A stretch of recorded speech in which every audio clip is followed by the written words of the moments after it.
하나님의 말씀 보겠습니다. 사사기 11장 1절에서 11절까지 말씀 한 절씩 교독하겠습니다. 길르앗 사람 입다는 큰 용사였으니 기생이 길르앗에게서 낳은 아들이었고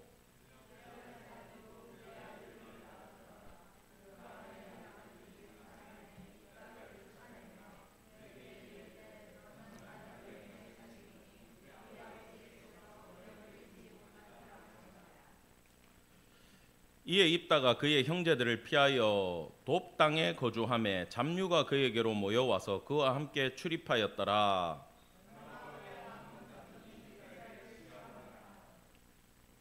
암몬 자손이 이스라엘을 치려 할 때에 길르앗 장로들이 입다를 데려오려고 돕 땅에 가서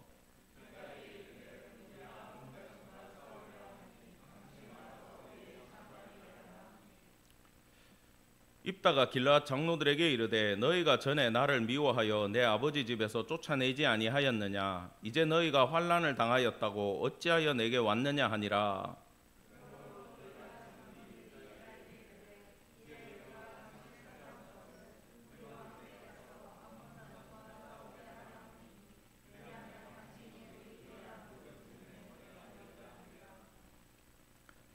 입다가 길르앗 장로들에게 이르되 너희가 나를 데리고 고향으로 돌아가서 암몬 자손과 싸우게 할 때에 만일 여호와께서 그들을 내게 넘겨주시면 내가 과연 너희의 머리가 되겠느냐 하니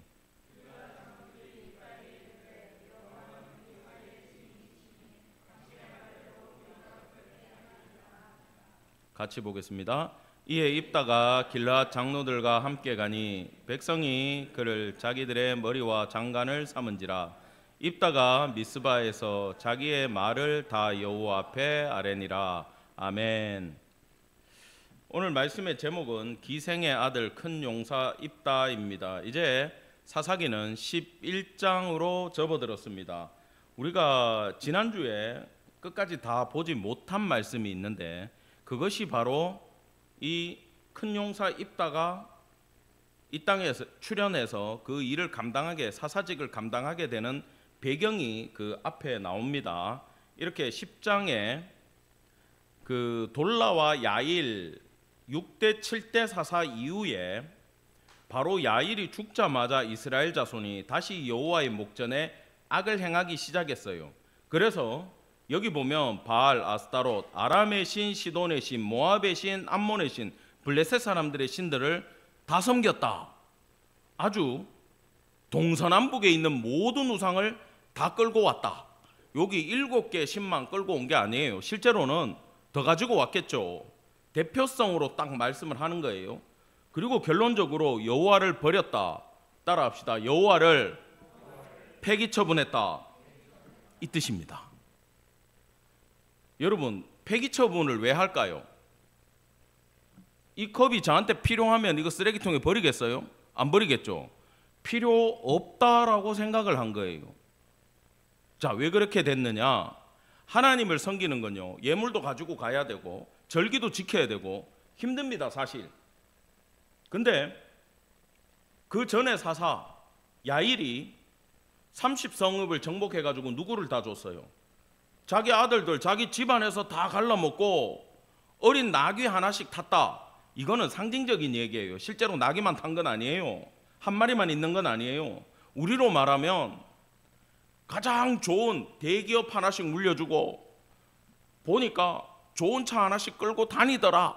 그 얘기입니다.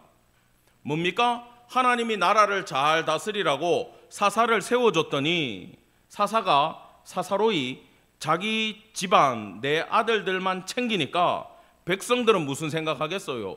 야, 우리도 우리를 위해 살자. 그러니까 전 주변에 있는 모든 우상 중에 내 마음에 맞는 것들 데리고 와가지고 다들 그거 섬기면서 여호와 섬기는 건 힘들고 헌금도 해야 되고 봉사도 해야 되고 폐기 처분해버리고 이거 섬기면은 사람들 무당 앞에 갈 때 그러잖아요. 답을 주니까 찾아가는 거예요. 이거 해야 됩니까? 말아야 됩니까? 해라, 하지 마라, 딱딱 얘기해주고 불안하다 싶으면 뭘 적어줍니까? 부적 딱 적어주고 50만 원. 사람들 그게 안 아깝대요. 교회 헌금 50만 원 못해요. 부족 50만 원 쉽게 사요. 왜? 현실적인 복을 주니까 그런 거예요. 하나님의 관심은 주님 나라에 있습니다. 우리가 구원받은 백성으로 오히려 이 땅을 살아갈 때는 하나님의 대사로 살아가라고 하나님은 우리를 부르셨어요.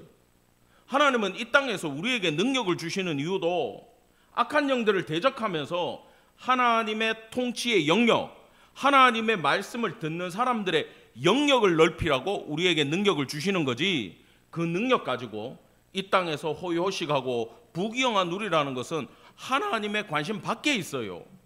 하나님의 일을 감당하다 보면 누릴 수도 있습니다만 누리기 위해서 수단과 목적이 바뀌면 안 된다는 것이 지난주 야일의 교훈이었습니다. 여러분, 그 수단과 목적이 바뀌어버리면요 어떻게 됩니까? 여호와를 폐기 처분해버리는 거예요. 그 결과가 뭐냐? 여호와께서 진노하셨다. 이건 막 황소가 화가 나가지고 사람들 들이받을 때 얼굴이 벌겋고 코에서 콧김이 막 나오잖아요. 이만큼 하나님이 지금 이스라엘 백성한테 화가 났다라는 거예요. 여러분, 신명기 말씀은요 신신당부했다고 신명기라 그랬잖아요. 이거 들고 나가면 잃어버릴 것 같은데 조심해라 조심해라 하는데 탁 잃어버리고 오면 기분이 어떻겠어? 화가 확 나겠죠. 똑같은 거예요. 우상 섬기면 망한다 망한다 했는데 지금 이 사사기에 나오는 죄악의 사이클이 계속해서 도는데 여기 10장에 와서는 여러분 10장은요 두 가지 관점을 가져야 돼요. 따라합시다. 증가된 죄악, 이게 첫 번째고, 죄악이 커지고 있다라는 거예요. 요만큼 죄 짓고 회개하고 돌아오고 요만큼 죄 짓고가 아니고 이제는 이 죄 짓는 게 이따만해졌다라는 게 10장에서부터의 변화고요. 두 번째 변화는 뭐냐 하면은 따라합시다. 기도하지 않는다. 전쟁이 터져도 하나님 앞에 나가려는 생각이 없어지는 게 10장에서 11장 넘어가면서 아까 그 우리가 읽은 본문이 있지 않습니까? 거기 딱 넘어가면 길르앗의 장로들이 기도하지 않아요. 사람을 찾지. 그 부분까지도 우리는 생각하면서 봐야 돼요. 자, 그러면 하나님이 그렇게 화가 나가지고 이스라엘에게서 여기 보면 7절 끝에 파시메라고 되어 있는데 아무리 화가 난다고 자기 자식을 팔아먹는 아버지가 어디 있습니까? 그건 하나님이 할 일이 아니죠. 따라합시다. 얼굴을 돌렸다. 얼굴을 돌렸다라는 얘기. 너무 화가 나가지고 나 이제 니들 안 봐 이러고, 근데 하나님은 몸은 여기 두고 고개만 이렇게 돌리시더라고 항상. 화가 나면. 그러니까 주변에 적들이 막 쳐들어오기 시작하는 거예요. 자, 여기 보면 7절에 블레셋 사람과 암몬 자손이 쳐들어온 거예요. 여러분 여기 보면 6절에 보면 모압의 신, 암몬의 신, 블레셋의 신들을 섬겼다고 돼 있죠. 그거 실컷 섬겼더니 그놈들이 지금 다시 쳐들어왔다라는 겁니다. 9절 보면 재밌는 게 요단을 건너와 가지고 아예 유다, 베냐민, 에브라임 족속, 따라합시다. 유다, 베냐민, 에브라임 족속, 이들은요 전쟁을 가장 잘하는 지파들이에요. 여기 용사가 나온 지파들이고 병력이 어마어마하게 있는 지파들인데 그 지파들까지도 지금 못 이기더라라는 겁니다. 여러분 아무리 능력이 있고 부자라도 하나님의 고개를 돌리면요 그 어떤 힘도 쓸 수 없음을 기억하기를 바랍니다. 예, 기억하셔야 돼요. 자, 이스라엘 자손이 여호와께 부르짖기 시작합니다.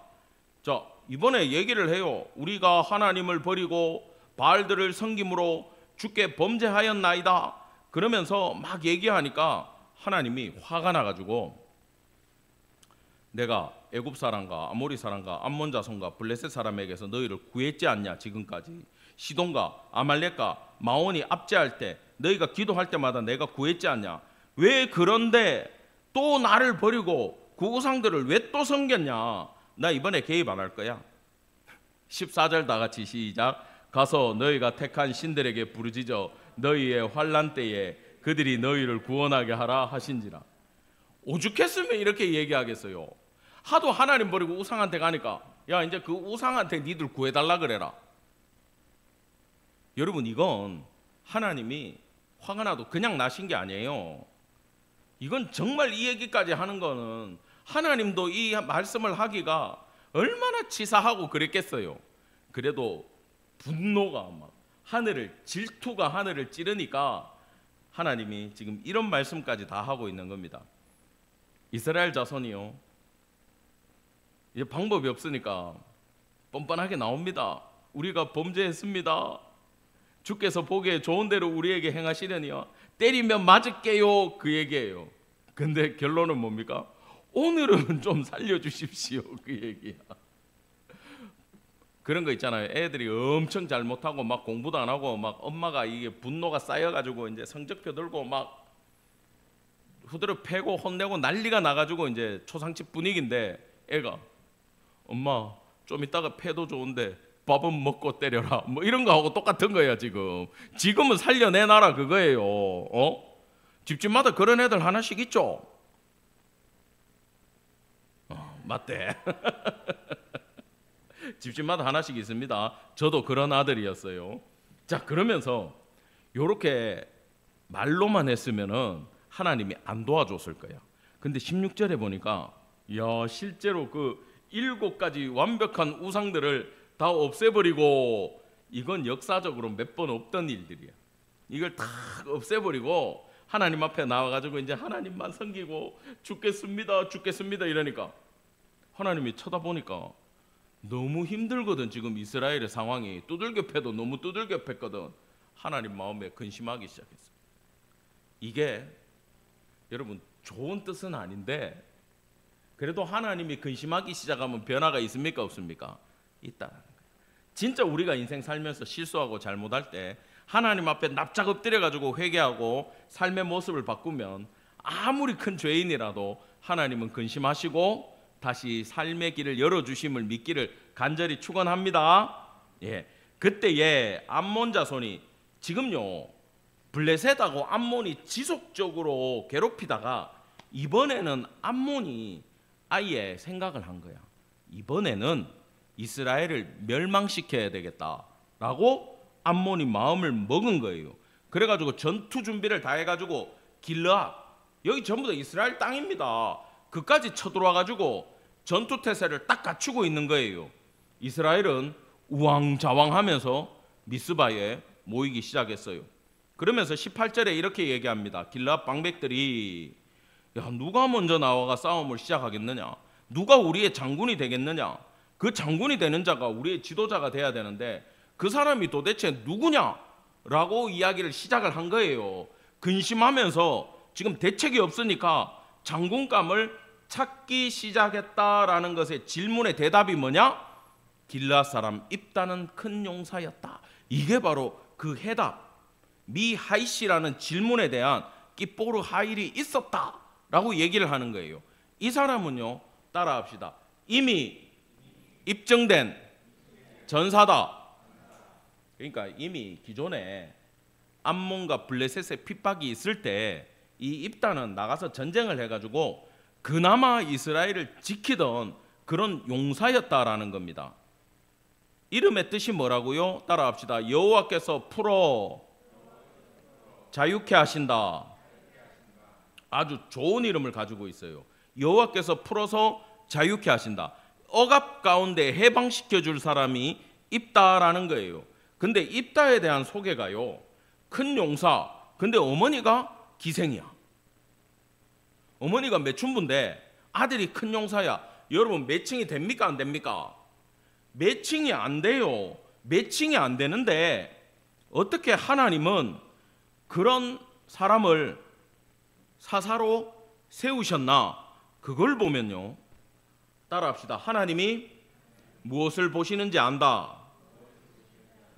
하나님이 도대체 무엇을 보시는가라는 거예요. 여러분, 이 므낫세 집안에 길르앗이라는 옛날에 조상도 있었는데 지금 이 시대에 300년 가까이 지나가지고도 길르앗이라는 사람이 있었고 그 사람도 대단한 집안을 끌고 나갔는데 자기 부인에게서 태어난 아들들도 있고 어디 가가지고 술집에 가갖고 또 애를 하나 낳아갖고 왔다 이 말이에요. 근데 아버지가 유명한 사람이니까 그 집안에 같이 살았어. 집안에 같이 살 때는, 아버지가 있을 때는 여러분 싸움이 있어요, 없어요? 없어요. 싸우면은 아버지가 큰 소리 치면 애들이 꼼짝을 못해. 왜 그럴 것 같아요? 아버지한테 잘못 보이면 재산권이 날아가기 때문에 말을 듣는단 말이에요. 우리 집사님들 나중에 연세 들어가지고 아들들한테 뭐 미리 상속하지 마시기 바랍니다. 미리 상속하면요 어디 갔다가 버린다니까. 끝까지 돈을 갖고 있어야 존경을 받아요. 요즘 시대가. 이 사람이 나는 안 그래야지. 그래도 인간이란 게 그렇게 돼요. 근데 아버지가 딱 돌아가시니까 딱 형제들이 이제 생각을 한 거야. 야, 우리는 엄마가 같지 않냐? 저놈은 엄마가 다르지 않냐? 저놈 쫓아내야 되는데, 야, 근데 싸움을 너무 잘하는데 어떡하지? 생각해 보니까 제가 장군이야. 근데 이대로 있다가는 제가 나중에 권력을 잡아버리면 우리 집안 다 먹을 것 같아. 근데 적어도 저 기생의 아들한테 뺏길 수는 없지 않냐. 이렇게 형제들이 작당을 해가지고 이 아들을 지금 쫓아내는 장면이 바로 2절에 나와요. 자, 이건요 아버지 재산 분쟁을 미리 준비해서 형제들이 입다를 쫓아냈다라는 겁니다. 야, 이런 이야기를 들으면 형제간에 상처가 돼요, 안 돼요? 되죠. 야, 우리가 형제들이라면 응당 이렇게 얘기해야 돼요. 우리가 엄마가 다를 수도 있고 그럴 수도 있지만 우리 아버지가 한 아버지 아니냐. 니도 n분의 1이다. 똑같은 아들이다. 이렇게 얘기를 해주면 입다가 얼마나 기쁘겠어요. 근데 너는 엄마가 다르니까, 다른 여인의 자식이니까 이 집안에 있을 자격이 없다라고 해가지고 지금 쫓아냈다라는 이야기입니다. 자, 3절에 정말 이건 슬퍼요. 그의 형제들을 피했다. 근데 그의 형제들의 얼굴을 피했다. 이건요 완전히 형제들하고는 단절돼 버렸다. 형제들이 입다라는 사람하고 인간관계 모든 것을 다 끊어버렸다. 지금 카톡까지 다 차단됐다 그 뜻입니다. 그 입다는 지금 더 이상 그 땅에서 배척받아가지고 살아갈 수가 없어요. 그래가지고 돕 땅에 갔어요. 여러분 여기는 이방에 있는 땅인데 수리아의 어느 지역이래요. 그런데 그 돕이라는 말은 토브에서 나왔어요. 토브는 태초에 하나님이 천지를 창조하셨더라. 거기에 보면은 보시기에 좋았더라, 아름다웠더라, 선했더라 이런 뜻이거든요. 아주 물이 많고 비옥한 그런 땅이에요. 근데 아무리 살기 좋으면 뭐합니까? 그죠? 외롭잖아요. 당시에 이방인은요 어떻게 될지 몰라요. 아무도 보호도 안 해줍니다. 그 신세로 전락했다라는 거예요. 그 소외감에 쫓겨났다라는 그 생각에 입다는 너무 괴로웠던 겁니다.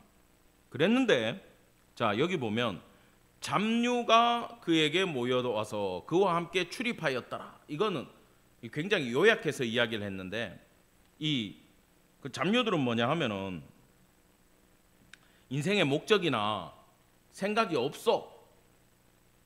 자, 내가 인생에 뭘 해야 될지 모르겠고 생각이 없고 되는 대로 살아간다. 요즘 그런 세대죠, 그죠? 그런 아이들이 많아요. 뭐 하고 싶은 것도 없고 생각도 없고 보면 그냥 눈이 멍해 동태 눈깔이 같아. 근데 여기 나오는 잡류는 그 요즘 애들하고는 달라요.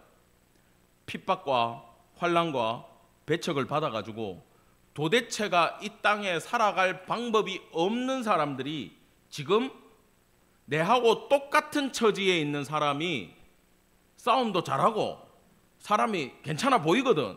그러니까 비슷한 처지에 있는 사람들이 오갈 데 없는 사람들이 지금 입다에게 모이고 있는 거예요. 여러분 이거 어디서 들은 얘기 같지 않습니까?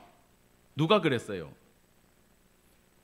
다윗이 사울에게 쫓겨 유대 광야 도피 생활을 할 때에 똑같이 환난 핍박당하는 사람들이 다윗에게 몰려들어서 400명 무리가 되고 600명 무리가 됐던 것이 성경에 기록되어 있습니다. 똑같은 상황이 지금 연출된다라는 거예요. 그에게 출입하였다라는 건 여러분 땅도 없고 가진 것도 없는 사람들이 먹고 살려면 뭐밖에 없어요? 뺏는 수밖에 없잖아. 깡패가 되는 거야 그냥. 근데요 입다와 이 패거리들은 이스라엘 땅은 괴롭히지 않았어요. 자기 민족은 손대지 않았어요. 오히려 이방 나라에 돌아다니면서 다윗하고 똑같아요. 보면은 다윗도 맨날 블레셋, 아말렉 털로 다니지 않습니까? 이 입다도 이방을 털고 다닌 거야.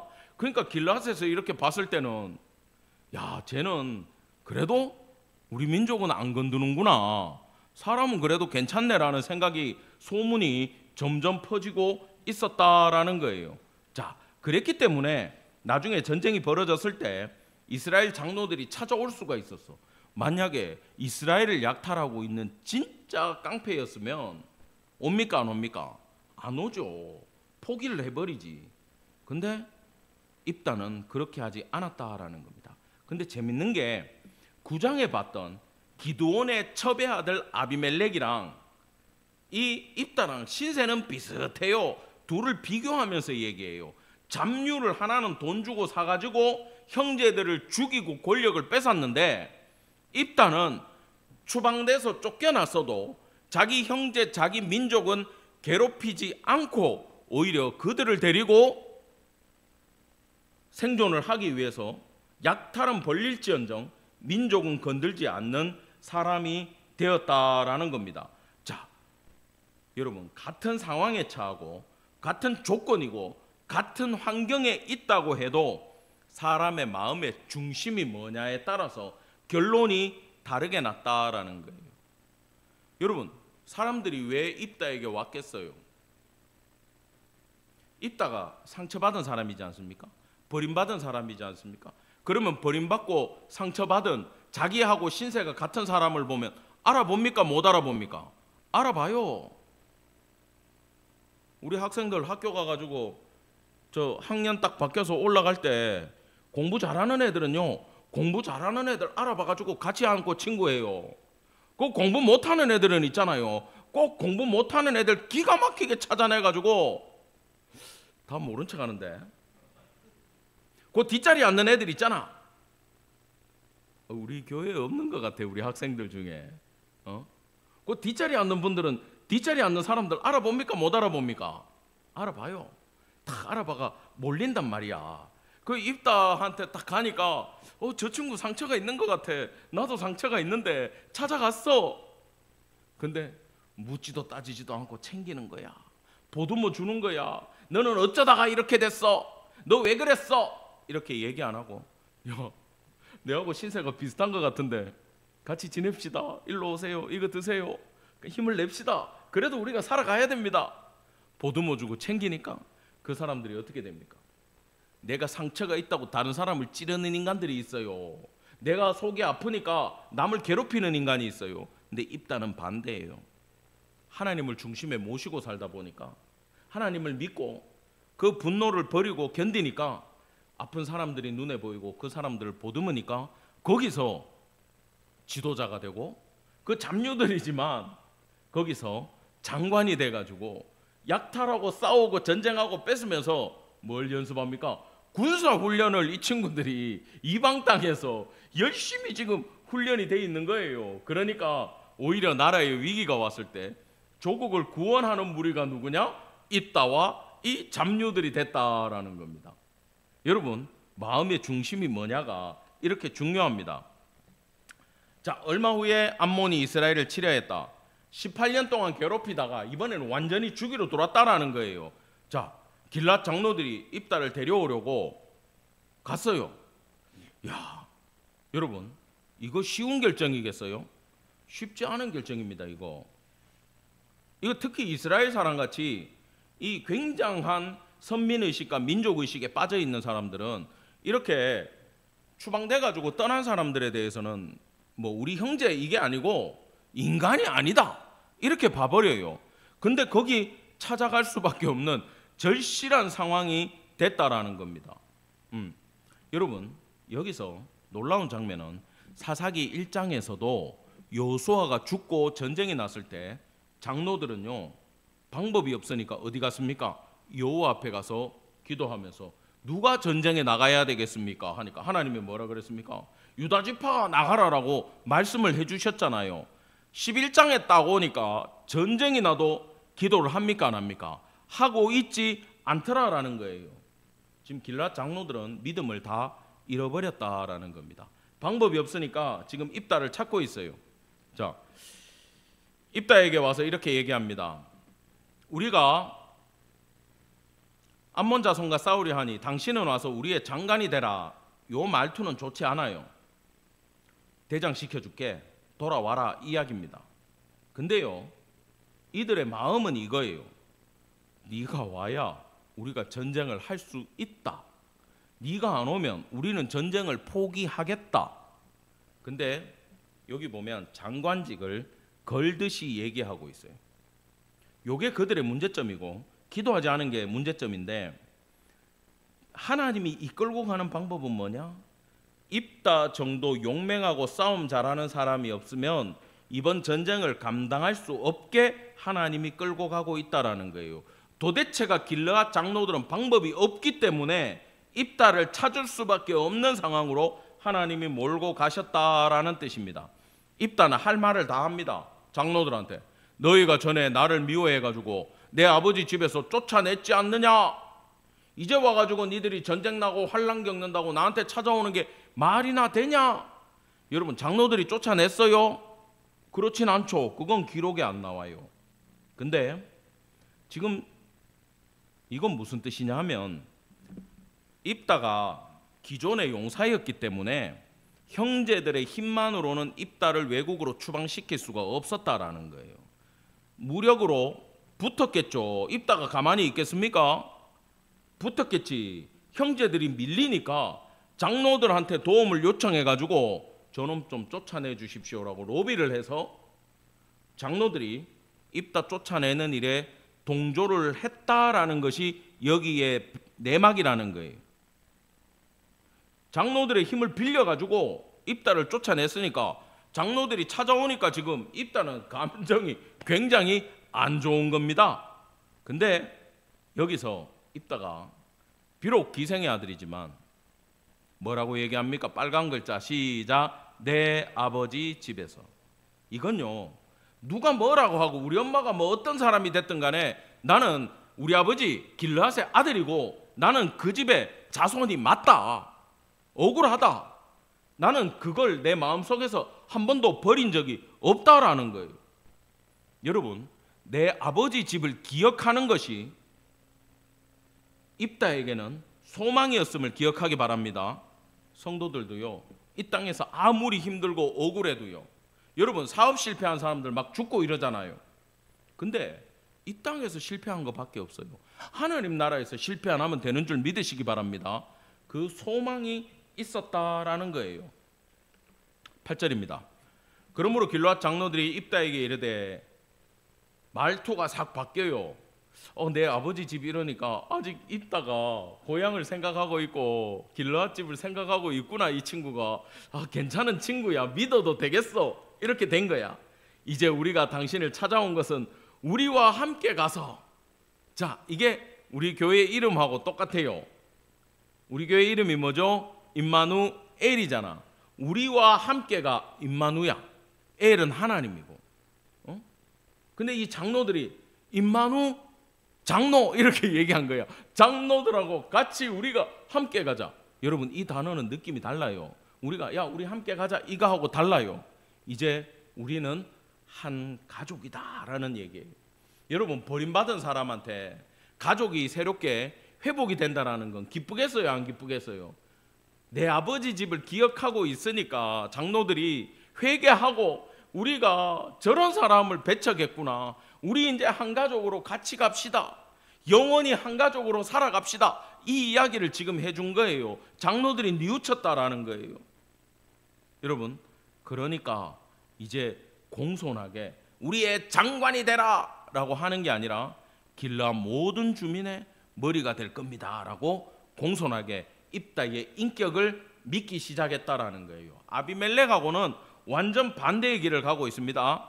그래서 만약에 입다가 이걸 수락한 게, 여기 보면 주민의 머리에 관심이 있어가지고 대장질 하려고 가는 거였으면 여러분, 입다는 아비멜렉처럼 무력으로 이미 침공을 했을 거예요. 그 집을 박살을 냈을 거예요. 근데 가지 않고 하나님을 중심에 모시고 아버지 집을 기억하면서 오히려 힘든 사람들 돌보고 있으니까 하나님의 섭리로 장로들이 와서 회개하고 입다를 데리고 가는 겁니다. 그게 뭐냐? 입다는 바로 집안의 장관이 되고 머리가 되는 데 관심이 있는 게 아니고 아버지 집에 돌아가는 것이 소망이었다라는 거예요. 하나님이 뭘 보시느냐? 바로 기생의 아들이 큰 용사 8대 사사가 된 이유는 다른 게 아니에요. 하나님은 집안을 보시는 게 아니고 그 자의 핸디캡을 보는 게 아니라 소외되고 모든 유업을 잃었다고 할지라도 자기 힘으로 복수하지 않고 하나님의 때를 기다리며 인내하고 견디는 그 마음의 중심을 하나님이 보셨다라는 겁니다. 입다가 길앗 장로들에게 이르되 너희가 나를 데리고 고향으로 돌아가서 암몬 자손과 싸우게 할 때에, 자 보세요, 여기 본문 보세요. 만일 여호와께서 그들을 내게 넘겨주시면, 입다는요 자기가 전쟁을 하고 자기가 승리한다라고 이야기하지 않습니다. 그러면 내가 가서 이기면 이거 내 머리 식혀줄래? 이게 아니에요. 하나님이 만약에 허락하셔가지고 나를 통해서 저들을 이기게 해주시면, 여러분 이게 놀라운 고백입니다. 하나님이 주권자라는 거고요 먼저, 그 다음에 내가 이기는 것도 하나님 계셔야 내가 이길 수 있다라는 신앙의 중심이 똑바로 잡혀 있는 거예요. 길앗 장로들은 이 정도까지 생각도 못했어요. 근데 입다는요, 따라합시다. 하나님을 먼저 생각했다. 여러분, 이 하나님이 입다에게 반할 수밖에 없는 겁니다. 그리고 다윗하고 똑같아요.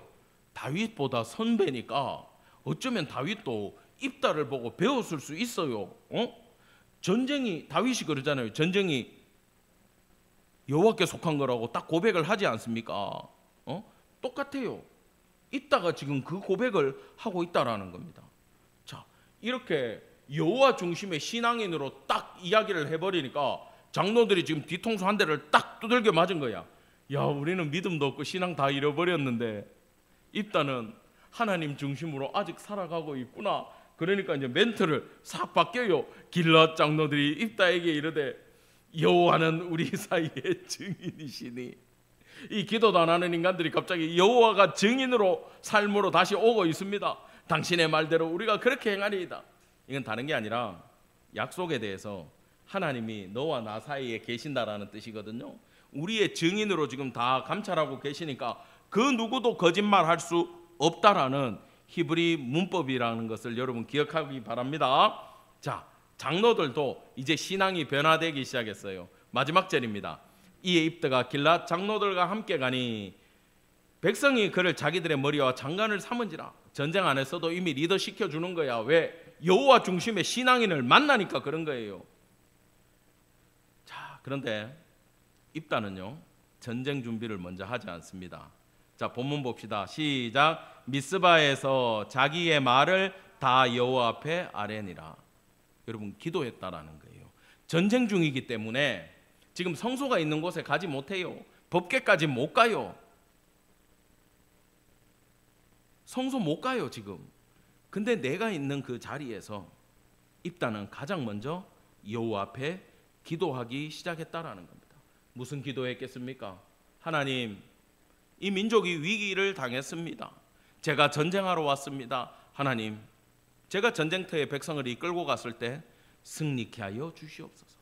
하나님의 우리 주인인 걸 고백합니다. 이 기도를 했고, 두 번째는 주님, 나 같은 인간, 버림받은 인간, 그래도 주께서 기억하여 주셔서 평안하게 해외에서 지내다가 고국으로 다시 이끌어 주시고 내 아버지 집으로 돌려보내 주시니 주님 감사드립니다 라고 감사의 기도까지 하나님 앞에 올려드렸다라는 거예요.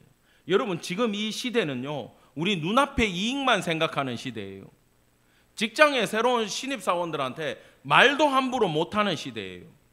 우리가 누구 정치인을 선택해도 그 사람의 정책이 내한테만 유익이 되면 우리는 그 사람을 선택하고 싶은 그런 시대를 살아가고 있어요. 국가와 민족도 생각지 않고 하나님의 입장도 생각지 않고 교회의 입장도 생각지 않고 회사가 잘 되고 잘못되고가 관계가 없다니까 내가 편해야 되는 거야. 여러분, 이런 시대를 우리는 살아가고 있습니다. 그때 입다는요, 우리한테 아주 놀라운 경험을 주고 있다라는 거예요. 하나님 중심으로 항상 기도하며 나의 주인이고 억울한 일 당하지만 하나님이 보고 계신다. 내 스스로 복수하지 않겠습니다. 하나님, 내 삶을 변화시켜 주십시오. 오히려 내가 지금까지 받은 사랑으로 나처럼 힘든 사람들 섬기면서 살겠습니다. 이런 마인드 갖는 성도 되기를 간절히 축원합니다. 이렇게 설교가 끝나면 얼마나 기쁘겠어요. 그러나 임마누엘 교회에 그런 법은 없습니다. 내가 이 설교를 딱 준비하면서 받은 마음들이 있어서 정리를 해봤어요. 자, 1번 따라하겠습니다. 시작. 하나님은 사람을 낮추시기도 하시고 높이기도 하십니다. 자, 이 입다의 삶을 전체적으로 조망했을 때 하나님은 사람을 낮추기도 하고 높이기도 하세요. 하나님이 낮추실 때는요, 본인이 아무 잘못 없어. 내가 뭐 기생한테 태어나고 싶어서 태어났나? 근데 내 잘못이 없는데도 하나님이 낮추실 때는 쫓겨날 수 있다라는 겁니다. 질병도 마찬가지예요. 하나님 앞에 우리가 잘못한 게 없어도 욥기에 보면 그게 나오지 않습니까? 그런 일은 일어날 수 있다라는 거예요. 그럼에도 그 부당함을 감수하고 악을 악으로 갚지 않고 견디면서 묵묵히 살아갈 때 하나님은 그를 다시 높여주셨음을 기억하기를 간절히 축원합니다. 우리의 인생이 비록 낮아져 있을지라도, 내가 어려움을 겪고 있을지라도, 부도가 났다고 할지라도, 병이 걸렸다 할지라도 여러분 낙심하지 마시기 바랍니다. 누가 붙들고 계십니까? 하나님이 붙들고 계시다라는 거예요. 하나님이 낮추셨으면 높이시는 분도 누굽니까? 하나님이 높여줄 수 있어요. 그래서 끝까지 하나님 중심의 마인드를 놓치지 않는 성도 되기를 간절히 축원합니다. 하나님이 낮추실 때는 따라합시다. 겸손을 배우자. 한 가지만 배우면 돼요. 입다는요, 겸손하게 엎드려 있었어요. 내가 왕이 되려고 하지 않았어요. 자기 처한 환경에서 겸손히 살아갈 때 때가 되면 하나님이 높이셨다라는 것을 기억하기를 바랍니다. 자, 두 번째는 여러분, 불우한 상황이 불행이 아니더라는 거예요. 지금 도배가 있어요. 수리아의 어떤 지방이에요. 잡류 또 모든 사람들이 정처 없이 떠도는 사람들이에요. 자기는 심지어 기생의 아들이라고 하는 핸디캡까지 가지고 있어요. 평상시에 자라올 때도 차별받고 따돌림 받아왔다라는 이야기예요. 결론적으로는 자기 고향에서 쫓겨나는 수모까지 겪었다라는 겁니다. 그러나 입다는 비관하거나 좌절하지 않았어요. 여러분, 이게 중요합니다. 우리 인생에 불행이 찾아오고 출발부터가 불행하다고 할지라도 그게 끝이 아니에요. 그 상황이 끝이 아니라는 거예요. 그는 그 가운데서도 사람들이 몰려들어서 지도자가 됐다라는 겁니다. 여러분, 하나님은요, 그런 상황을 그냥 주시지 않아요. 어려운 상황을 그냥 허락하지 않아요. 그 순간 하나님의 훈련이 준비되어 있다라는 것을 기억하기 바랍니다. 아까도 말씀할 때 제가 전했듯이 그 잡류들이 모여가지고 약탈하는 삶을 살아갈 때도 어떤 훈련을 받았다는 거예요? 군사적으로 전술 훈련을 했다라는 겁니다. 게릴라 훈련을 받았다라는 거예요. 그것이 바로 이 민족을 구원하는 사사로 부름받는 데 큰 역할을 했음을 기억하기 바랍니다. 예, 어려워서 힘든 경험 가운데 있는 성도들이 있습니다. 그 가운데 겪는 모든 어려움이 하나님 손에 붙들리기 시작하면 그것이 하나님의 놀라운 도구가 되어 이 땅을 빛낼 수 있음을 믿는 성도 되기를 간절히 축원합니다. 아멘. 이거 진짜 마지막이에요. 세 번째, 하나님의 때가 있다라는 거예요. 여러분, 크로노스는 요 시간을 말해요. 카이로스는 하나님의 때를 말해요. 이 시간에 흘러가는 단위랑 달라요. 예수님이 오시는 때가 하나님의 때라고 정해져 있고, 예수님의 죽으실 때가 되기 전에는 예수님이 절대 죽고 싶어도 돌아가실 수가 없는 거예요. 바울도 마찬가지예요. 로마에 가서 복음을 끝까지 전하기 전에는 그 생명을 로마 군인을 통해서라도 하나님은 보호하셨음을 여러분 기억하기 바랍니다. 이게 하나님의 때라는 겁니다. 하나님이 그를 낮추실 때가 있으면 우두머리로 높이실 때가 있다라는 거예요. 그런데 입다가 빛난 시기가 언제입니까? 암몬이 쳐들어와 가지고 그전에도 이미 13년 동안 괴롭힘을 당하고 있다가 전쟁이 나가지고 완전 멸망해야 되는, 완전 암흑기, 민족이 끝날 것 같은 풍전등화 같은 그 시기에 하나님은 하나님 중심으로, 여호와 중심으로, 전쟁은 주께 속했어, 내 삶도 주께 속했어, 나의 승리도 주께 속했어, 내가 이스라엘의 지도자가 되는 것도 주께 속했다라는 것을 믿는 그 신앙인은 언제 빛난다고요? 이 땅이 가장 어두울 때 빛났고, 그때가 하나님의 때였음을 여러분 기억하기를 간절히 축원합니다. 히브리서 11장은 믿음장이라 불립니다. 히브리서 11장 믿음장인 건 다 아시죠? 거기 32절에 가면요 이렇게 얘기해요. 내가 무슨 말을 더 하리요? 기드온, 잘 들으세요. 기드온, 바락, 삼손, 입다, 다윗 및 사무엘과 선지자들. 이 레벨이 어떤 것 같아요? 입다의 레벨이 기드온하고 삼손하고 다윗하고 사무엘하고 같은 믿음의 반열에 누구를 올려놓습니까? 입다를 올려놔요. 여러분, 입다는 우리 요 성경 아는 사람들은 지금 의심의 눈초리로 날 보고 있어. 요 뒤에 보면 안 좋은 이야기가 따라오거든. 여러분, 믿음의 사람도 실수는 할 수 있고 세상의 마인드가 싹 들어와가지고 쓸데없는 하나님 앞에 약속도 할 수 있어요, 믿음의 사람도. 근데요, 성경은 입다를 사무엘과 다윗과 삼손과 기드온과 같은 반열에 올려놓습니다. 왜요? 그 마음의 중심이 하나님을 주인으로 온전히 바라봤기 때문이에요. 사랑하는 성도 여러분, 제가 긴 설교를 전했지만 한 가지만 기억하기 바랍니다. 따라합시다. 하나님을 주인으로 모시자. 내가 리더가 아니고 하나님이 내 주인이라면, 그분께 모든 게 달려있다면 그분 중심으로 생각하고 그분께 기도하고 그분을 의지하는 임마누엘 성도 되기를 간절히 축원합니다. 기도하겠습니다.